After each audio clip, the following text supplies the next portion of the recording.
Assalamualaikum warahmatullahi wabarakatuh. Kembali lagi di channel Radio Horor. Untuk kisah kali ini masih melanjutkan dari kisah yang sebelumnya. Sebuah kisah dari tulisannya Agil R. Saputra. Kisah yang berjudul Gumbolopati. Dan sebelum kita lanjut ke ceritanya, tekan dulu tombol like video ini dan jangan lupa tekan juga tombol subscribe channel ini. Nyalakan juga lonceng notifikasinya agar tidak ketinggalan cerita-cerita lainnya dari channel ini.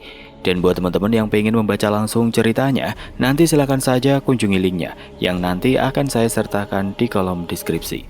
Dan seperti apa untuk kelanjutan dari kisah ini, langsung saja kita masuk ke ceritanya.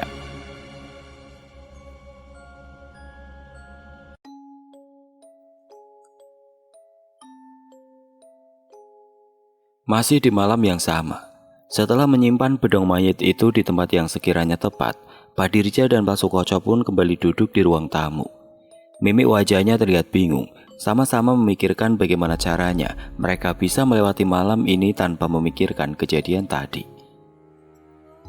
Dengan rokok kretek yang menyelip di sela bibir, Pak Sukoco akhirnya mencoba untuk menyamankan suasana dengan memanaskan lagi sekuteng di gerobak pikulnya yang tergelar tidak lazim di ruang tamu Pak Dirja itu. Pak Sukoco pun membuka pintu tungku di gerobaknya dan mulai mengipas arangnya yang belum sepenuhnya mati agar timbul api. Sesekali matanya menatap ke arah Pak Dirja yang akhirnya sedikit tersenyum karena bau asap yang mulai menyerbak di ruangan itu. "Jualan sekuteng kok di ruang tamu toh Pak?" ucap Pak Dirja dengan terkekeh dan langsung ditanggapi oleh Pak Sukoco dengan jenaka. "Iya nih Mas, soalnya di luar dingin, lagian di sini juga laris kok dagangan saya," tanggap Pak Sukoco terpingkal. Suasana pun seketika teralihkan oleh mereka yang kini mulai saling bertukar cerita tentang latar belakang masing-masing yang ternyata mempunyai banyak kesamaan. Pak Sukoco juga adalah duda beranak satu yang memutuskan untuk merantau ke Semarang setelah istrinya meninggal. Anaknya sekarang sudah menikah dan masih hidup di desa. "Sebenarnya tujuan saya merantau ke sini itu hanya untuk mewujudkan impian mendiang istri saya, Mas. Yang dari dulu memang ingin tinggal di kota Semarang ini. Tapi bagaimana lagi, saat itu kami belum mampu. Sampai akhirnya dia kena malaria dan malah pergi meninggalkan saya," terang Pak Sukoco tersenyum sendu. "Walah, kalau istri saya meninggalnya pas melahirkan anak saya, Pak. Kalau diingat-ingat rasanya yo koyo ketiban garu. Beberapa tahun kemudian ibu saya juga meninggal. Terus bapak saya mulai sakit. Dan disinilah sekarang saya. Mungkin sudah 3 tahunan ya," kata Pak Dirja yang kisahnya juga tidak kalah menyedihkan. "Terus anak sampean di mana Mas?" tanggap Pak Sukoco. "Di kampung Pak. Tadinya merawat bapak saya. Tapi setelah bapak saya meninggal, rencananya akan saya boyong kemari. Ini sementara masih nunggu saya mencarikan pekerjaan untuknya. Kalau anak panjenengan di kampung juga kan?" ucap Pak Dirja. "Iya Mas, dia tinggal di kampung dengan istri dan anaknya."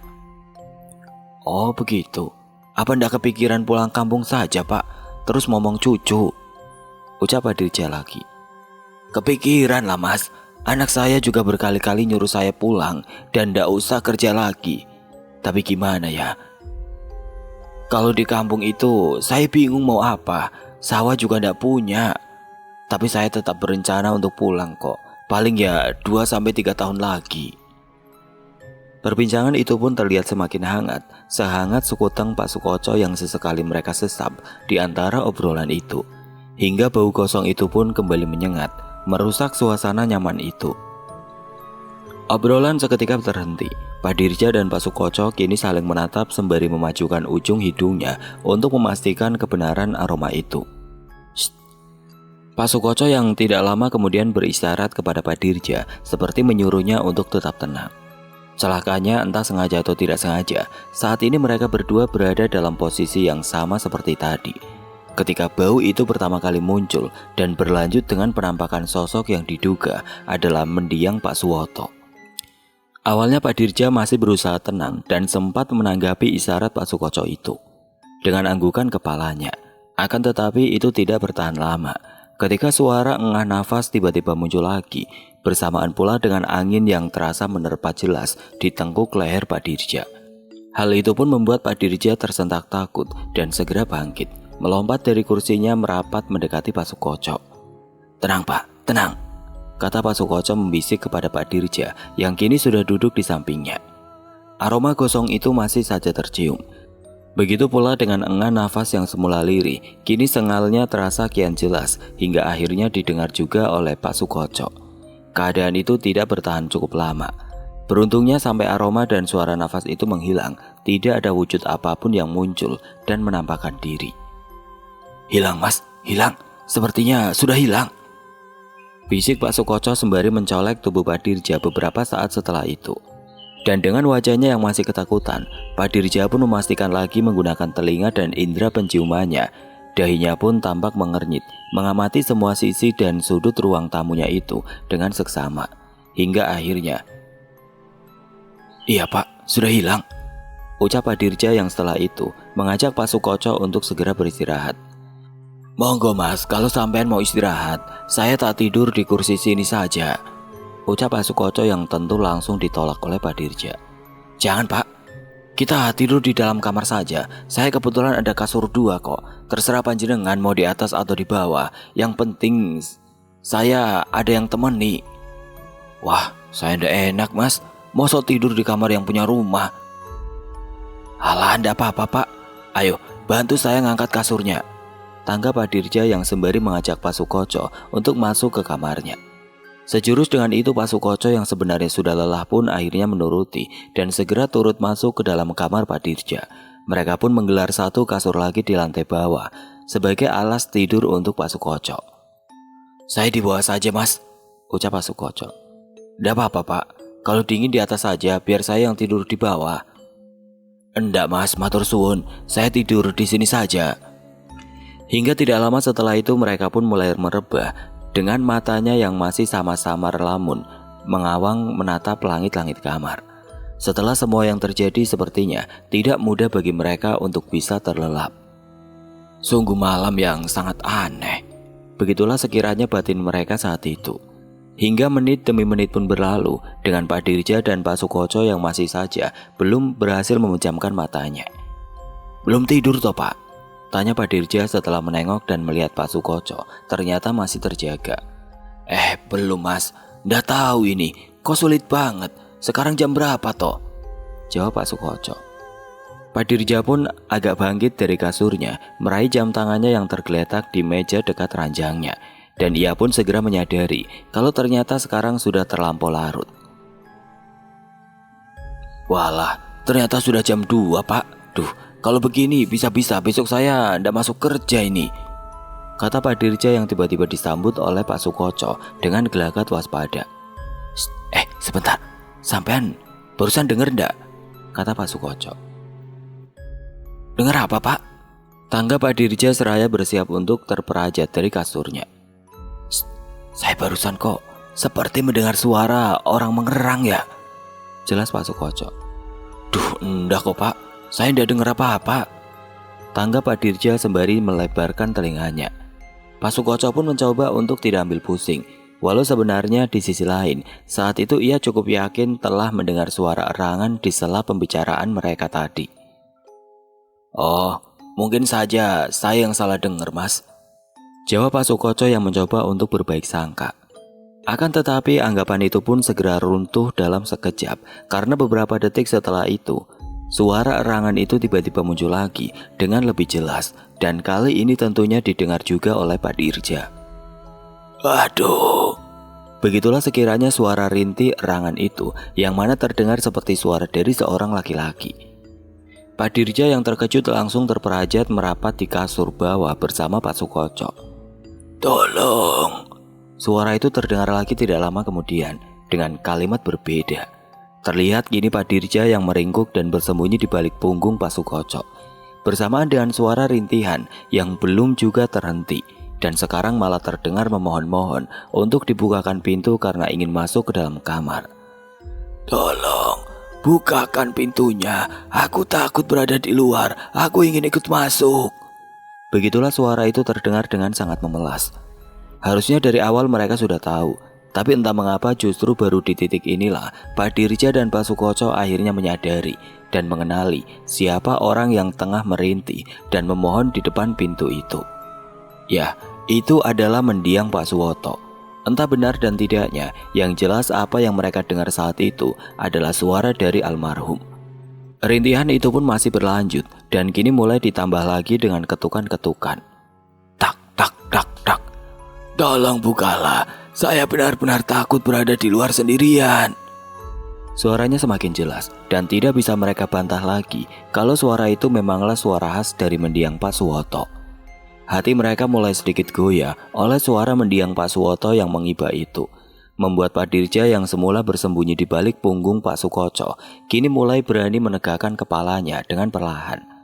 Pak, sepertinya itu memang benar-benar suara dari Pak Suwoto, kata Pak Dirja lirih membisik, yang mana hal itu pun segera ditanggapi oleh Pak Sukoco dengan berkata, Mas, kalaupun seandainya itu adalah benar, kita tetap harus sadar kalau sekarang Pak Suwoto sudah bukan manusia lagi.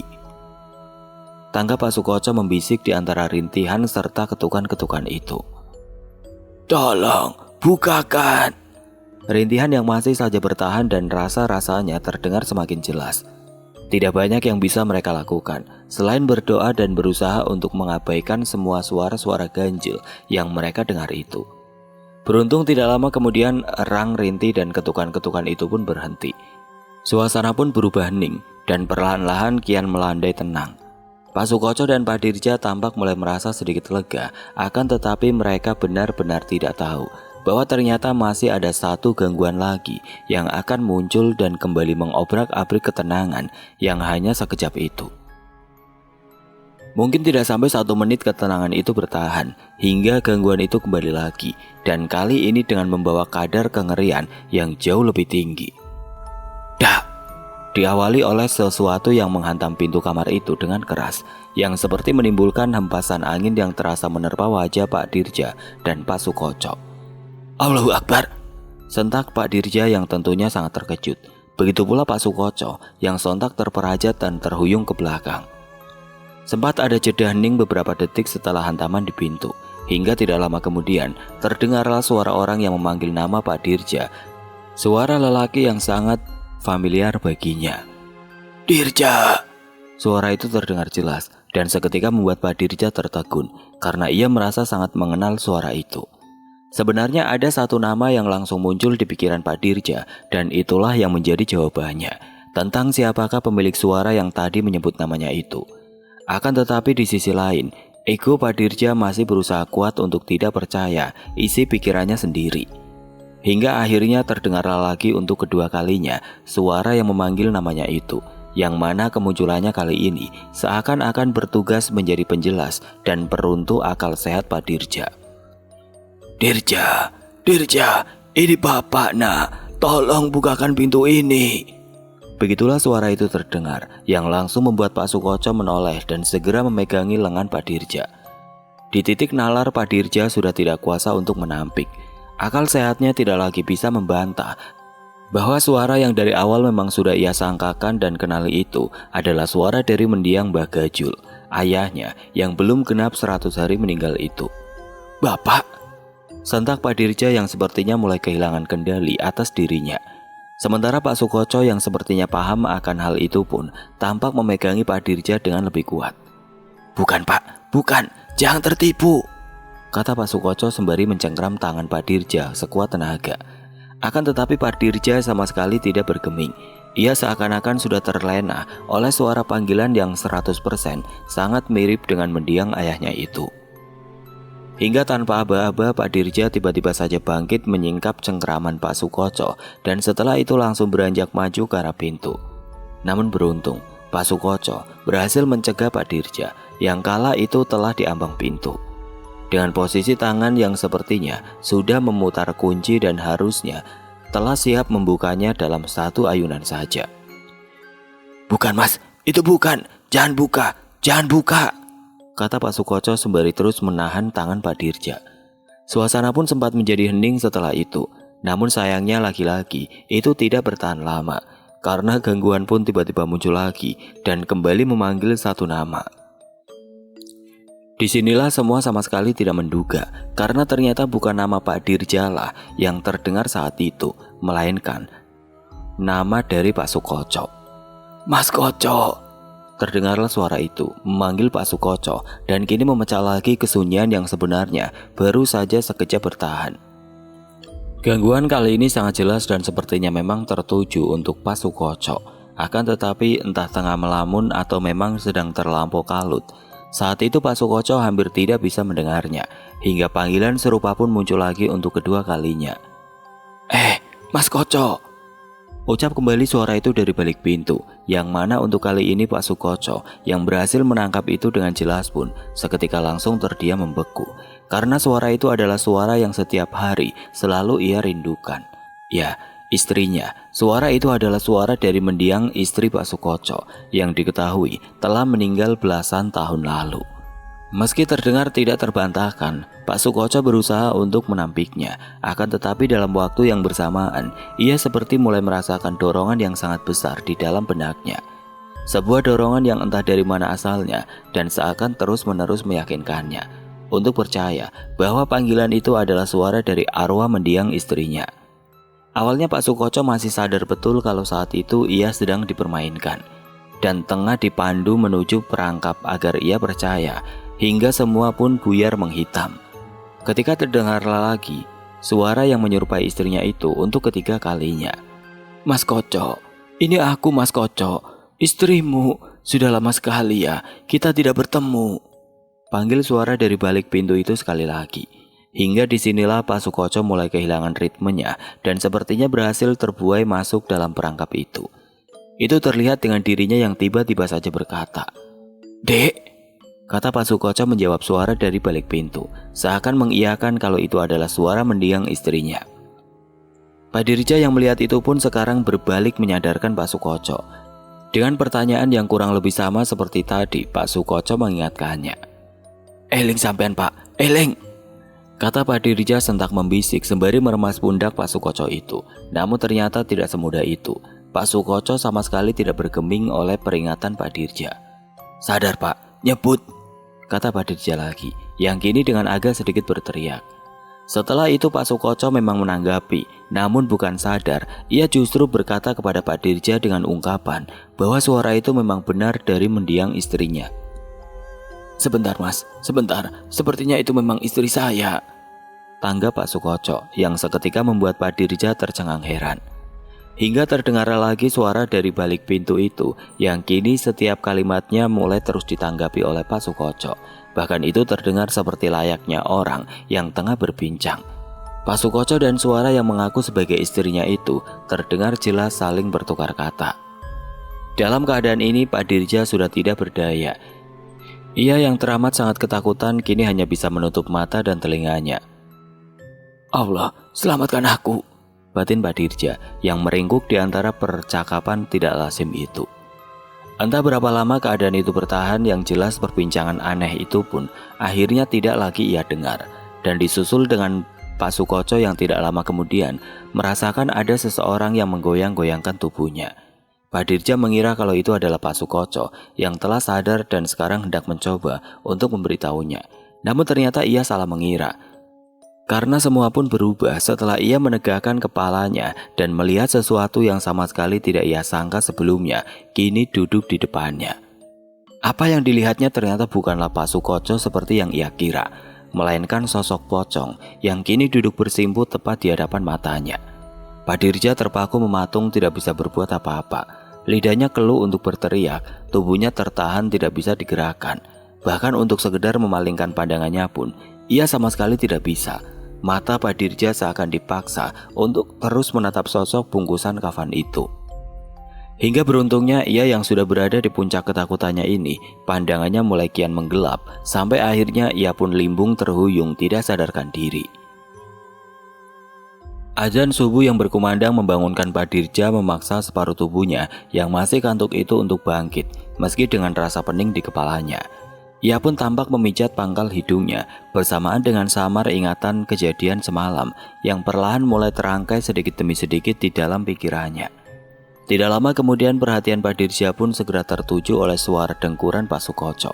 membuatnya berpikir untuk membangunkannya. Pak, Pak, ucapnya sembari mengguncang pelan tubuh Pak Sukoco. Pak Sukoco terbangun, namun beda dengan Pak Dirja yang bangkit perlahan, ia justru tersentak dengan matanya membelalak, seperti orang yang tersadar dari mimpi buruknya. Gusti Pangeran, sentaknya seraya membangkitkan tubuhnya. Kenapa, Pak? Udah tahu, Mas, udah tahu. Jam berapa, Mas, sekarang? Sudah subuh, Pak, paling jam 4:30-an, jawab Pak Dirja. Ayo, kalau mau keluar, Pak, kata Pak Dirja lagi yang dijawab oleh Pak Sukoco dengan wajah gelisah. Iya, Mas. Iya, sepertinya masalah panjenengan ini harus ditangani secepatnya, Mas, ucap Pak Sukoco yang setelah itu sedikit mengulas kejadian semalam. Pak Sukoco mengakui kalau semalam ia terbuai oleh suara mendiang istrinya hingga memilih untuk membuka pintu kamar, dan apa yang dilihatnya di luar adalah sesuatu yang sangat mengerikan.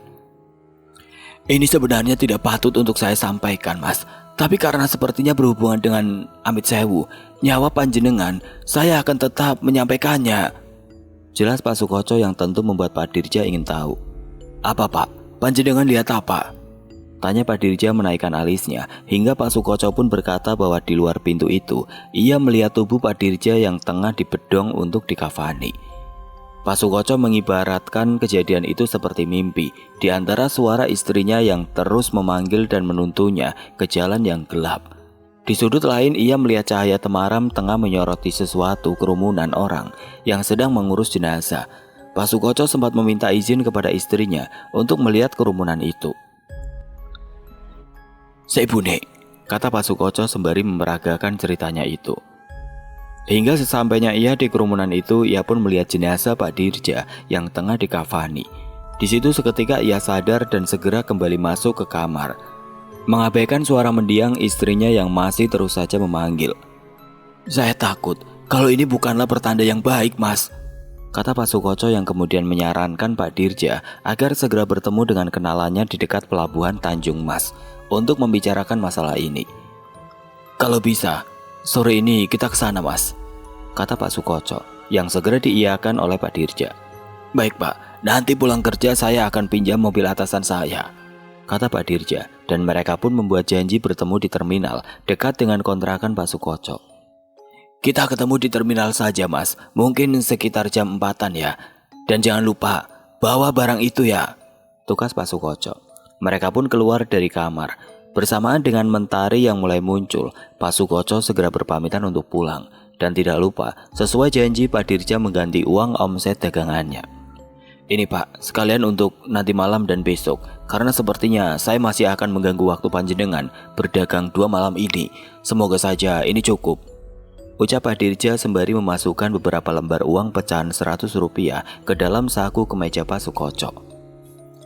Pak Sukoco sempat terkejut karena menurutnya jumlah uang yang diberikan oleh Pak Dirja terlalu banyak.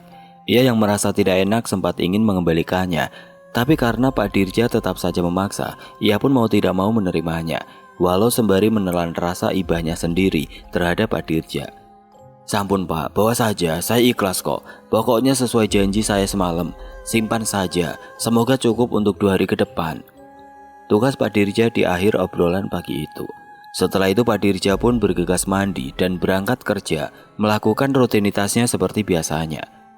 Namun di tempat kerjanya kali ini, wajah lesunya tidak lagi bisa ia tutup-tutupi, yang akhirnya memantik tanya dari atasannya. Sampean ini ada masalah apa, Mas? Saya lihat-lihat seminggu ini kok kerjaannya kurang bersemangat, tapi kalau memang masih berduka sih, saya bisa maklumi, ucap atasan Pak Dirja yang bernama Pak Cipto kala jam makan siang saat itu. Pak Dirja cukup gelagapan mendengar pertanyaan itu. Ia tampak gugup karena tidak mungkin juga kalau ia mengungkapkan yang sebenarnya. Enggak apa-apa kok, Pak, tanggap Pak Dirja terbata. Yakin, enggak ada apa-apa. Saya lihat sudah sepekan ini sampean seperti kurang semangat, tandas Pak Cipto yang saat itu seketika membuat Pak Dirja terdiam sejenak, memikirkan kata yang tepat untuk menjawab itu tanpa harus memberitahukan yang sebenarnya. Hingga terlintaslah sebuah jawaban yang dirasa cukup masuk akal dan sebetulnya juga sangat menjadi pikirannya akhir-akhir ini. yaitu tentang anaknya Darwis yang sekarang hidup sendiri di desa sepeninggal kakeknya Mbah Gajul. Enggak kok, Pak, saya itu kepikiran anak saya yang di kampung. Dia kan sekarang sendiri. Loh, katanya mau diboyong ke sini, tanggap Pak Cipto. Iya Pak, akan saya boyong ke sini, tapi nunggu saya dapat pekerjaan dulu buat dia, biar kalau di sini dia ndak nganggur. Walah, sudah, boyong ke sini saja secepatnya Mas. Nanti soal kerjaan buat anak sampean, biar saya saja yang urusi. Lagian banyak kok kalau cuma kerjaan saja, tanggap Pak Cipto. Oh, beneran Pak? Alhamdulillah kalau begitu. Matur suwun sanget. Tapi apakah satu kerjaan juga dengan saya? Tanya Pak Dirja yang wajahnya mulai tersenyum mekar. Iya, saya sih manut saja. Mau kerja di sini sama sampean atau mau saya carikan di luar? Sudahlah, pokoknya bawa ke sini dulu saja. Biar saya tanya-tanya dulu pekerjaan apa yang sesuai dengan keinginannya. Jelas Pak Cipto yang membuat Pak Dirja gumam mengangguk. Oh iya juga nggih Pak. Ya sudah, mungkin beberapa hari lagi saya akan jemput dia, tanggap Pak Dirja yang kembali disusul oleh Pak Cipto. Kalau mau dijemput sore ini juga ndak apa-apa Thomas. Mumpung sekarang kan hari Sabtu, jadi sampean bisa nginep semalam di kampung. Itu bawa saja mobil kantor. Ndak usah repot-repot naik bis, tawar Pak Cipto yang tentunya langsung disetujui oleh Pak Dirja. Karena kebetulan sebelumnya juga ia sudah berencana akan meminjam mobil itu untuk menemui orang pintar di dekat pelabuhan bersama Pak Sukoco. Oh, nggih Pak, siap. Nanti saya akan bawa mobilnya, tugas Pak Dirja di akhir obrolan jam makan siang itu. Hingga jam demi jam pun berlalu dan sore sudah menjelang. Pak Dirja pulang sesuai rencana dengan membawa mobil kantornya. Sekira pukul 4 sore Pak Dirja sampai di rumah. Setelah sholat dan mandi, ia bergegas keluar lagi menuju terminal untuk menjemput Pak Sukoco. Tidak lupa ia juga membawa kotak kayu yang berisi kain bedong mayit itu untuk nanti ditunjukkan kepada kenalan Pak Sukoco. Sebenarnya ada kejanggalan di mana ada lubang retak di salah satu sisi kotak kayu itu, dan jatuhnya sapu lidi yang harusnya menindih kotak ini di atas lemari. Tapi sudah tidak ada waktu baginya untuk memusingkan itu. Ia bawa saja kotak itu dan segera bergegas menuju terminal. Sampailah ia di terminal yang mana segera ia dapati Pak Sukoco yang sudah berdiri merokok di mulut pos. Pak Koco, panggil Pak Dirja dari atas mobil, yang langsung disadari oleh Pak Sukoco dengan bergegas menghampiri. Sudah dibawa, ucap Pak Sukoco. Sudah Pak, ini, jawab Pak Dirja sembari menunjukkan bungkusan plastik hitam yang ia letakkan di dashboard depan. Mereka pun mulai berangkat menuju arah pesisir ke pelabuhan yang jika perjalanannya lancar, mereka akan sampai dalam waktu kurang lebih 1 jam. Musik yang diputar melalui radio di mobil itu menemani perjalanan mereka berdua yang tampak kian akrab berbincang, bagai kawan yang sudah saling lama mengenal saja. Nanti kita ini mau ketemu siapa Pak? Kenalan panjenengan itu kira-kira saya harus bawa apa? Ucap Pak Dirja di tengah obrolan itu. Oh iya, saya sampai lupa. Pak Broto Mas, nanti kita akan ketemu Pak Broto. Bawakan saja rokok 1 atau 2 bungkus, karena kalau uang, dah bakalan beliau mau nerima, terang Pak Sukoco yang membuat Pak Dirja sedikit heran.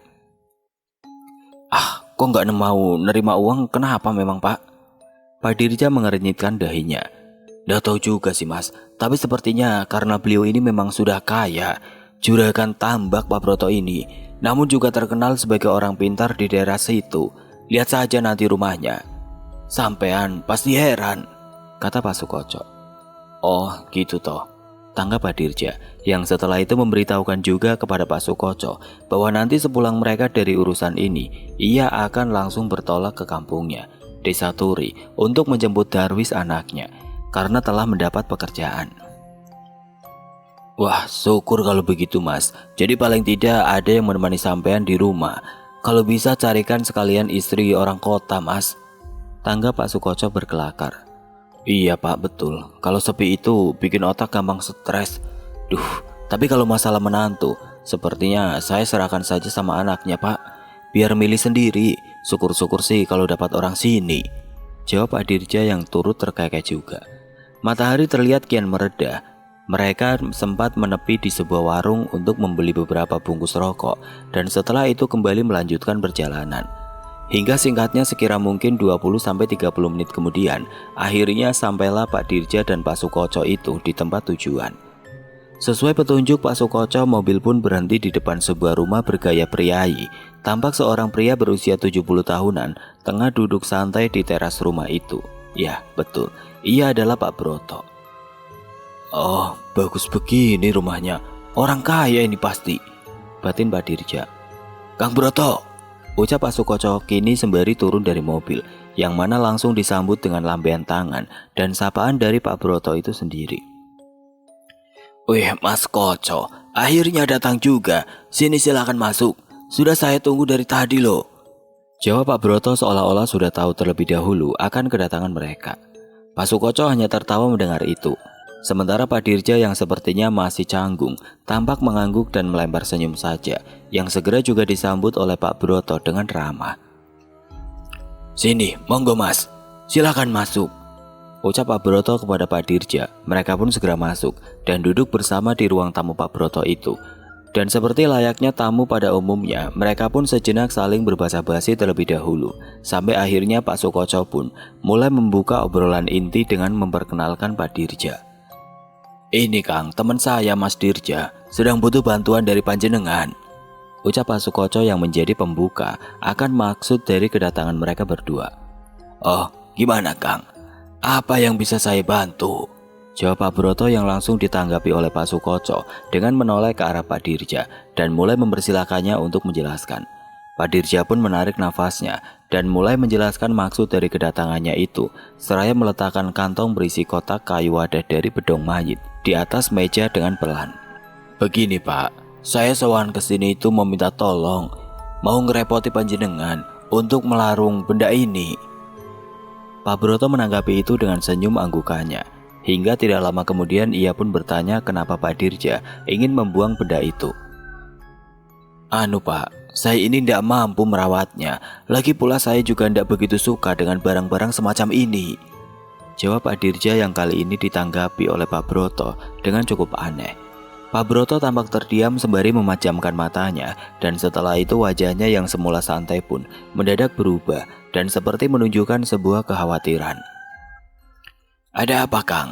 Setelah Pak Sukoco yang tidak lama kemudian disambut tanya oleh Pak Broto sambil mengerutkan alisnya. "Barang apa ini?" tanya Pak Broto saat itu, yang kali ini langsung dijawab oleh Pak Dirja dengan sedikit gugup. Bedong mayit Pak, itu bedong mayit," jawab Pak Dirja. Mendengar jawaban itu Pak Broto terlihat mengusap wajahnya, menghela nafas panjang, menggelengkan kepalanya dan berkata, "Oh alah, duh," tanggap Pak Broto dengan wajah keheranan. Namun suara azan maghrib pun terdengar berkumandang, yang membuat Pak Broto menjeda obrolan itu dan mempersilahkan kedua tamunya bila hendak bersembahyang maghrib terlebih dahulu. "Oh, sudah maghrib ini.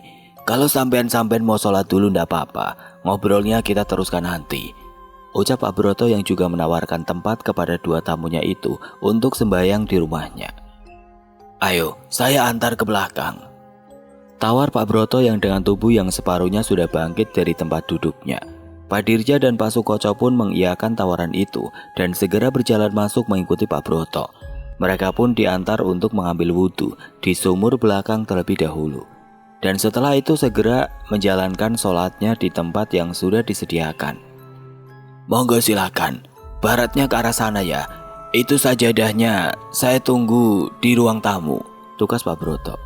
Singkat cerita, selesai sholat mereka pun kembali lagi ke ruang tamu. Terlihat di sana Pak Broto yang sudah duduk menunggu sembari memegang dan mengamati kotak kayu itu. Mereka pun duduk bersama lagi dan kembali meneruskan obrolan yang tadi sempat tertunda. Pak Broto segera bertanya kepada Pak Dirja dengan wajah heran dan separuh meragu. "Apa benar ini bedong mayit?" tanya Pak Broto. Benar Pak, saya itu," jawab Pak Dirja. Sejujurnya Pak Broto sudah merasakan aura kuat dari benda itu, namun sepertinya ia masih tidak percaya kalau benda itu adalah bedong mayit.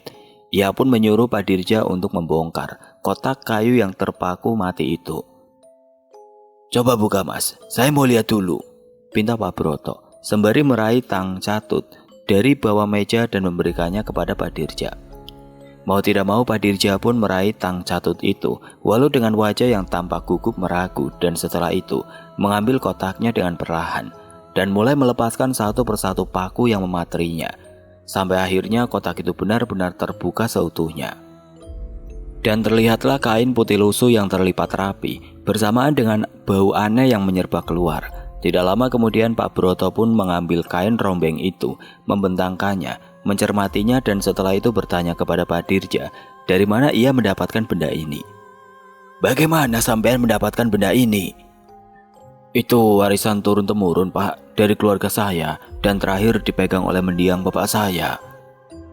Jawaban itu tentu mematik pertanyaan-pertanyaan lain dari Pak Broto, seperti sudah berapa lama Pak Dirja menyimpannya, dan alasan mengapa sekarang benda ini bisa berada di tangannya. Pak Dirja pun menjelaskan semuanya dari awal, dari wasiat ayahnya yang ia kangkangi hingga menyebabkan teror di kampungnya, Desa Turi, serta penyesalannya karena mengabaikan wasiat dari mendiang ayahnya itu. "Sebenarnya saya tidak lupa, karena sebelum bapak sakit dan meninggal, beliau juga sering mengatakan kalau benda itu harus dikubur bersamanya." Pada intinya Pak Dirja menceritakan semuanya dan meminta tolong dengan sangat kepada Pak Broto agar membantunya untuk meleburkan bedong mayit ini. "Oh nggih Pak, satu lagi, kata salah satu sesepuh teman bapak saya di kampung, waktu saya hanya 100 hari sejak meninggalnya bapak. Dan kalau lebih dari itu, katanya mau tidak mau saya harus menjadi pewaris barang ini. Apakah memang seperti itu, Pak?" Tambah Pak Dirja yang sayangnya diiyakan oleh Pak Broto. "Betul Mas, sayangnya memang begitu," ucap Pak Broto, yang membuat Pak Dirja hanya bisa menelan ludahnya sembari memohon lagi agar Pak Broto berkenan untuk membantunya. "Bisa kan Pak? Saya mohon dengan sangat," pinta Pak Dirja. Pak Broto tampak kembali menggeleng serta menghela nafasnya, dan dengan mimik wajah yang sepertinya kurang bersemangat, ia pun berkata kepada Pak Dirja, "Saya akan coba bantu sebisa mungkin, tapi saya tidak bisa berjanji ya Mas," kata Pak Broto, yang setelah itu tiba-tiba bangkit dari duduknya, membawa kafan keramat itu dan mengajak Pak Dirja serta Pak Sukoco untuk mengikutinya. "Ayo, ikut saya." Mereka pun berjalan keluar mengikuti Pak Broto dan masuk ke sebuah bangunan serupa gudang yang berada di pekarangan samping rumah Pak Broto. Sampai akhirnya diletakkanlah kafan lusuh itu oleh Pak Broto di atas meja kayu panjang, dan di dalam gudangnya itu, yang mana ia tindih menggunakan sebuah teko kendi dengan 3 batang dupa yang menyala di lubangnya. "Kita akan simpan dulu barang ini di sini selama 7 hari, sebelum nanti kita melarungnya ke laut. Semoga saja dia tidak pergi dari sini sampai 7 hari mendatang," kata Pak Broto yang kemudian mengajak mereka untuk keluar dari gudang itu. "Ayo kita ngopi dulu, sampai lupa saya membuat minuman untuk panjenengan-panjenengan ini," kata Pak Broto. Mereka pun kembali lagi ke ruang tamu menikmati jamuan kopi dari Pak Broto, sembari meneruskan perbincangan lagi dengan topik acak yang sesekali masih kembali menyenggol tipis soal kafan keramat itu. Waktu pun terus berdetak, hingga tanpa terasa jam sudah hampir menunjuk pukul 9 malam. Sebenarnya masih banyak yang bisa dibicarakan saat itu. Tapi karena malam ini Pak Dirja juga masih harus bertolak ke Desa Turi untuk menjemput anaknya. Obrolan itu pun harus berakhir dengan kepamitan Pak Dirja dan Pak Sukoco. Pak Broto ramah mengantar mereka sampai di luar gerbang rumahnya, dan tidak lupa ia juga berpesan terkhusus kepada Pak Dirja agar selalu eling dan waspada. "Monggo Mas, hati-hati, pokoknya harus selalu eling lan waspada," pesan Pak Broto, bersama dengan mobil yang Pak Dirja kendarai bersama Pak Sukoco mulai berjalan meninggalkan rumahnya. Pak Broto pun berbalik masuk ke rumahnya, dan tidak lama setelah itu, dengan pikirannya yang masih saja merasa heran, karena ternyata ini adalah pertama kalinya dalam hidupnya ia menjumpai benda keramat yang sangat langka dan terlarang. Menurut hasanah ilmu yang Pak Broto miliki, laku ritual, ilmu dari bedong mayit itu sendiri hanya ditemukan di abad Kitab Jawa buatan tahun 1800-an, dan seperti sengaja dihilangkan di kitab yang terbit setelah era itu. Pak Broto mengetahuinya karena kebetulan ia memang memiliki kitab kejawen era akhir tahun 1800-an. Itu yang masih ditulis secara manual dengan media daun lontar ataupun kertas daluang. Menurutnya kitab itu adalah babat terakhir yang masih memuat laku dari bedong mayit ini. Ia menduga kuat kalau keterlarangan itulah yang menjadi penyebab hilangnya paparan soal bedong mayit ini dari kitab babat Jawa itu. Karena jika ditelisik semua langkah untuk mendapatkan itu memang sama sekali tidak manusiawi, di mana setiap orang yang menginginkannya harus menggali makam, melucuti semua kafan yang membalutnya untuk mengambil lapisan kain yang terakhir atau bedong, serta meninggalkan jasad begitu saja yang sudah telanjang bulat di samping pusaranya tanpa diturunkan lagi ke liangnya.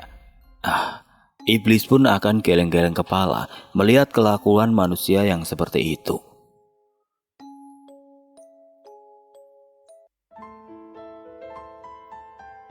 Oke teman-teman, sampai di sini dulu ceritanya. Nantikan kelanjutan kisah ini di video berikutnya. Agar tidak ketinggalan, klik tombol subscribe channel ini dan nyalakan lonceng notifikasinya. Wassalamualaikum warahmatullahi wabarakatuh.